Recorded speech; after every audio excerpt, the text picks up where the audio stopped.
Well, welcome and thank you for watching. This is game one with Zara 850 as we're continuing to learn more about the London structure, strategy, and tactics. So we open in the London with d4. Zara responds with knight to a6, bishop to f4. Okay, the knight goes back to b8. We'll continue with our development of e3. And then knight to f6. Now, one of the aspects of the London, which you can reference the setup for the London right below here, is we can move these pieces in different orders if need be, depending on what our opponent is doing. Now, the traditional move within the London, or I should say the next move, would be knight to f3. However, I had a concern about this knight moving to e4, and so I kind of took a preemptive move that is still within the London system, and that is taking my b knight and moving it to d2 to guard this just in case. So Zara responds by moving the knight back to g8. We continue on with our development now with the knight moving to f3. And Zara responds with a6. We're continuing with our development, bishop to d3. Another pawn move on Zara's part to c6. And now we'll finish out our development with pawn to c3 and another pawn move. So if we just kind of pause at this point, notice something on the board. We have our full structural development for the London, and our opponent has basically made 3 pawn moves. None of the minor pieces here have been developed. So that gives to us a great tactical advantage right now that we want to begin to take advantage of. And one of the best ways to do that is just to simply begin to move your pawns forward. Now, I've reiterated several times in the other videos that the center of the board is the primary region in which you want to gain control. So let's begin moving our pawns forward to try and gain control, or more control, I should say, of the center squares.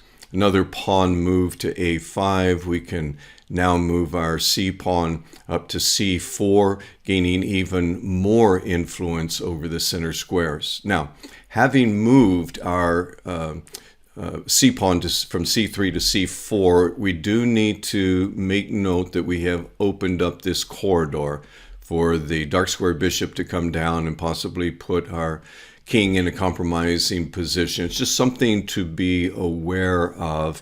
And again, as I've suggested before, you might want to keep a notepad as you play these games beside you. Make note of this. Dark square knight to b4 threatening king or something like that, just so you don't lose sight of this in all of these skirmishes that we go throughout the game of chess.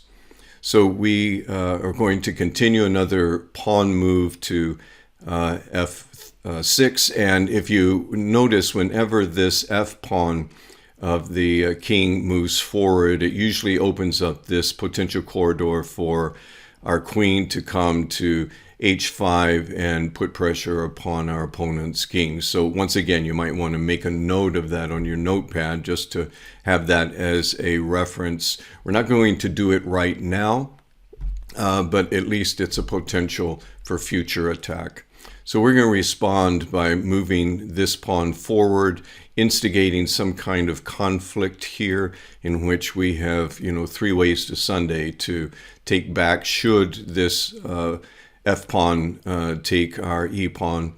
And we'll let Zara respond by moving the queen to c7, also giving support potentially to their move here. But there's no need to worry about this because we have an overwhelming influence on the e5 square. So at this point, I elected to go ahead and castle. There's going to be a lot of activity potentially in the center of this e file, and with my king here, I really don't want it to get in the way or to be compromised in some way. So easy solution to that. Let's just go ahead and castle. It gives me the freedom to be able to bring my rook over to e1 and begin to influence this e-file if I so choose. So Zara responds with pawn to g6, maybe realizing that this is a potential at the h5 square for the queen to come and take advantage of that. However, in moving both the f pawn and the g pawn forward, if black is looking to castle the king on the king side, it's really weakening their own position. And with all these pawn moves, once again, look at the minor pieces here that are not being developed. That's just giving to us, once again, a structural advantage over our opponent. So we'll move our knight to e4, giving support to, once again, the middle and attacking some of these positions potentially. And Zara responds by bringing this dark squared bishop down here. But this is of no avail because the king has now been moved. So we're going to respond very simply with a3 and try and move this bishop out. So Zara chooses to take the e5 pawn, and now we have a very easy decision to make here. I hope you see the fork that is just about to occur here by our bishop taking the e5 pawn and putting a fork upon the queen and the rook, having been protected by our knight at f3. And now we have 1, 2, and 3 pieces that we are threatening all at the same time. And Zara is going to find that they're in a world of hurt. Chooses to save the queen. We're going to take the knight because there's really not a whole lot that can be done to save this situation over here. We're going to inflict some damage no matter what. And Zara responds by bringing the queen to e7. We'll just take the rook. And Zara responds with another pawn move to b6. And we're going to move our bishop back out of the corner so that it doesn't get trapped. And now once again, we have this influence on the dark squares. Very advantageous for us at this point in the game. Zara responds by moving the king to d8. And now we're going to get to this d6 square with the knight, which we have utilized before in previous games. It's a very powerful position, being, of course, protected by our bishop here. And we'll just continue on in, moving forward slowly, methodically, and just kind of picking apart our opponent, utilizing the London structure. Zara moves the knight to the sideboards at h6. Not necessarily a very strong move in that sense, so we can move our bishop back to threaten this. And in so doing, I think we're going to discover something else. The knight moves to f5, but if you will notice, we have a wonderful opportunity before us. So if you want to pause the video and find what that is, why don't you do that this time?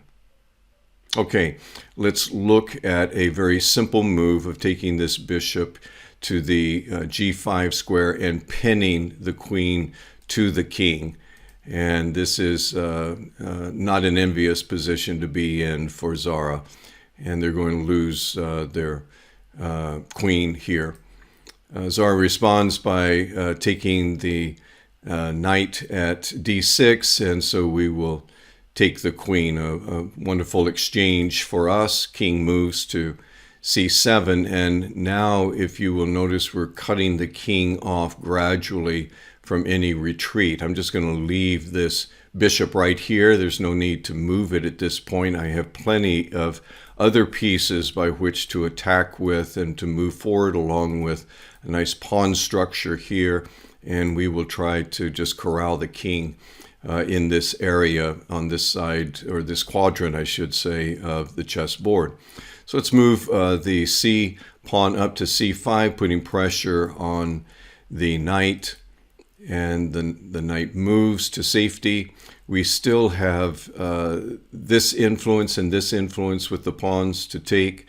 We can take advantage of that. The king is now in check. King must respond, and the king moves forward further away. Once again, if you'll notice this, further away from the protection of these pieces, and really out here in no man's land where it's very, very vulnerable. And we're going to take advantage of that. We'll put the king in check with this pawn, and of course this is available, but probably at this point black is not in a position to exchange pieces because they are down in material. And at this point I have a tremendous advantage both structurally and materially, and so it behooves Zara just to try and move out of the check and preserve the pieces. So now let me go back here just for a second. Now we see this B corridor, this B file opening up. The C file is also potentially open. We can advance this pawn forward. We have protection for it. Should the rook take or the knight take, we can take back. So we can really begin to diminish the forces of our opponent. But bringing the queen here and controlling this B file is going to be very advantageous toward the end of the game, and we'll see that in just a few moments. So we'll move the queen to B3. The rook comes up in some way to try and lend support, and this is an easy take. Hopefully you saw this as soon as it occurred. Again, it's easy to get myopic and start thinking about, okay, how can I move this and maybe this, and miss this easy capture right here. And we take out a very high value target. Zara responds by bringing the bishop to capture our bishop at A6. And now we are in a position to go ahead and move our queen here and put the king in check. And now we really are in full control of the game at this point. Zara has to move back to the C8 square. So now we begin to look at the supporting pieces that we need. So this square is cut off for the king. King cannot move there. King cannot move here or here because of the influence of the queen. So now all we need to do really is just get the king in check some way. It's going to require some additional pieces. So let's look at the possibilities here. We can move our knight to the E5 square. We can begin to move one of these rooks over to the C file and begin to attack. We have this pawn to attack some of these structures for black, and just begin to kind of put the squeeze on the king and the defensive forces that it has. So we're going to move the F rook over to C1 and begin this assault on the C file to try and open it up. The light squared bishop of Zara comes down to E2, again, not accomplishing anything. So we'll move our knight up to E5, and thereby we have a choice to be able to target these squares, maybe use the knight as a sacrificial piece in order to open up an avenue or a venue by which we can attack. The knight moves up to A6. I think earlier in the game the knight was there at A6 and then retreated back to B8, so they're repeating this move. But now we have this opportunity to take the C6 square. Probably Zara would respond by taking and then bring our rook up and put the king in check. So let's see how this unfolds. Sure enough, and now it's just a matter of a couple of moves, and this is all over. Zara responds by moving the knight to C7 to block this check.